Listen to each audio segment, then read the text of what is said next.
ಮೊದಲನೇದಾಗಿ ನಮ್ಮ ಪಕ್ಷದ ಹೈಕಮಾಂಡ್ನವರು ಶ್ರೀ ಮಲ್ಲಿಕಾರ್ಜುನ್ ಖರ್ಗೆ ಅವರು, ಪಕ್ಷದ ಅಧ್ಯಕ್ಷರು ಶ್ರೀ ರಾಹುಲ್ ಗಾಂಧಿ ಅವರು, ನಮ್ಮ ಲೋಕಸಭೆಯ ವಿರೋಧ ಪಕ್ಷದ ನಾಯಕರು ಮತ್ತು ನಮ್ಮ ನಾಯಕರು, ನಮ್ಮ ಉಸ್ತುವಾರಿ ಪ್ರಧಾನ ಕಾರ್ಯದರ್ಶಿಗಳ ಸುರ್ಜಿವಾಲಾ ಅವರು ಮತ್ತು ನಮ್ಮ GSO ಪ್ರಧಾನ ಕಾರ್ಯದರ್ಶಿಗಳು ಹೆಡ್ ಕ್ವಾರ್ಟರ್ಸ್ ಶ್ರೀ ವೇಣುಗೋಪಾಲ್ ಅವರು, ಹಾಗೆ ಶ್ರೀಮತಿ ಪ್ರಿಯಾಂಕಾ ಗಾಂಧಿ ಅವರು, ಇವರಿಗೆ ನಾನು ಧನ್ಯವಾದಗಳನ್ನು ಹೇಳೋದಕ್ಕೆ ಬಯಸ್ತೇನೆ.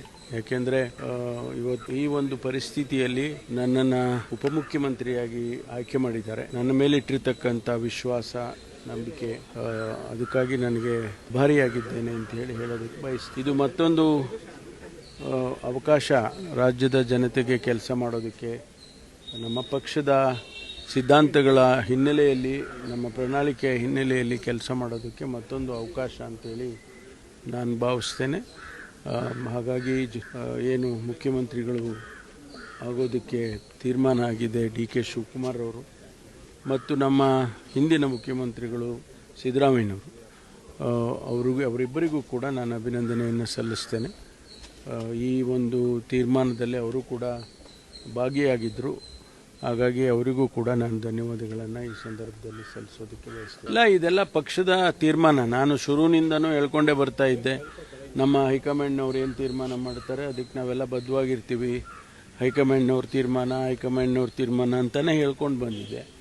ಹಾಗಾಗಿ ನಿಜ ಮುಖ್ಯಮಂತ್ರಿ ಆಗಬೇಕು ಅಂಥೇಳಿ ನನಗೂ ಕೂಡ ಆಸೆ ಇತ್ತು.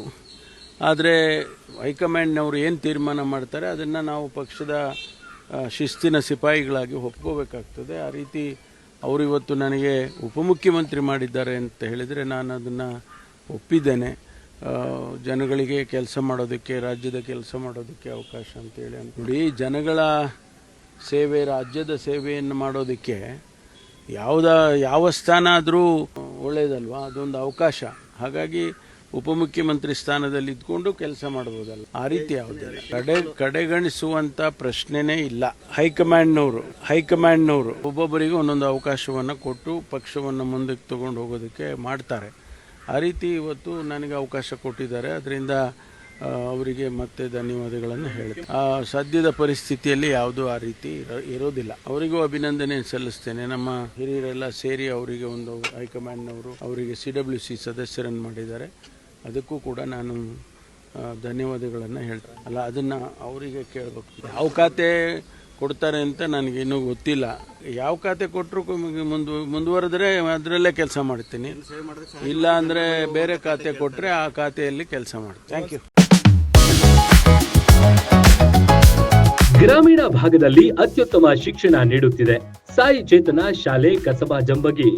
ನರ್ಸರಿಯಿಂದ 5ನೇ ತರಗತಿ ತನಕ ಇರುವ ನಮ್ಮ ಶಾಲೆಯಲ್ಲಿ ನುರಿತ ಬೋಧಕರು, ಸ್ಮಾರ್ಟ್ ಕ್ಲಾಸ್, ವಿಶಾಲವಾದ ಆಟದ ಮೈದಾನ, ಪೂರ್ವ ಪ್ರಾಥಮಿಕ ಮತ್ತು ಪ್ರಾಥಮಿಕ ತರಗತಿ ಮಕ್ಕಳಿಗೆ ಪ್ರತ್ಯೇಕ ಕೊಠಡಿ, ಶಾಲಾ ವಾಹನ, ಮಕ್ಕಳ ಸುರಕ್ಷತೆಗೆ ಹೆಚ್ಚಿನ ಒತ್ತು ಕೊಡ್ತೇವೆ. ವಸತಿ ಶಾಲೆಗಳು ನಡೆಸುವ ಸ್ಪರ್ಧಾತ್ಮಕ ಪರೀಕ್ಷೆಗೆ ಉಚಿತ ಕೋಚಿಂಗ್, ಪಠ್ಯೇತರ ಚಟುವಟಿಕೆಗಳಿಗೂ ಒತ್ತು ನೀಡುತ್ತೇವೆ.